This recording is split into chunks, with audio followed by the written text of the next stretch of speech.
Cô lu chế đó cô cho cái lu cô chỉ cô xin bao cô lu xí hằng bao cô lòng xí yêu cô cho đó yêu cô lần gì ôi cha chỉ khi trao cô thằng gió hãy tia cô lu tao chỉ yêu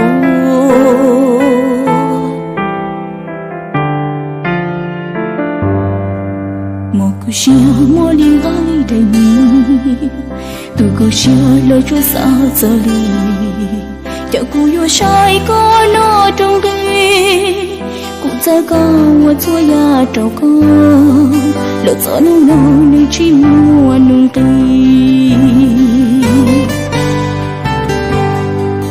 chỉ xia sắm hoa bao li cho u chỉ tao chúa lo cho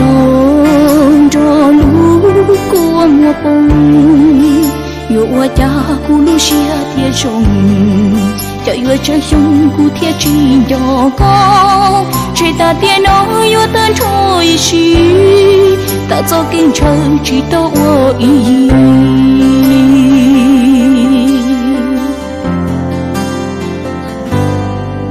giờ nương mơ có yêu mưa tu chi lộc của ý xia chim bao tư cho tu vì chân chúa lu nâng đền đê màn chia sẻ nên yêu chung bao tư là có sự chỉ tua màn chia đôi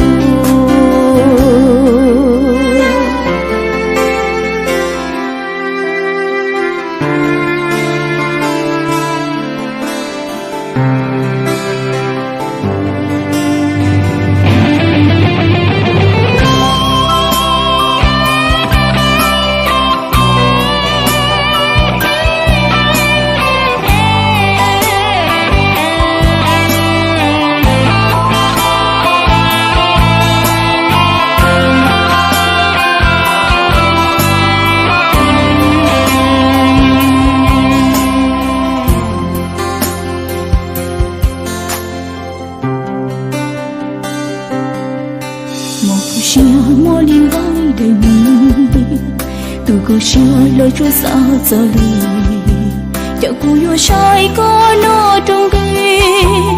cô ta có chúa ya trâu co, lỡ gió nung nung nơi chỉ mùa nung cây,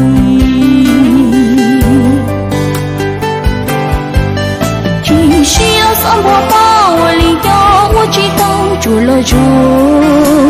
lu cô mua bông yêu hoa cha cô lu xia thiệt chồng cho yêu chơi chung cô thiệt chỉ cho con chỉ ta tiền nó yêu tên trôi xí ta cho kinh trời chỉ tao ý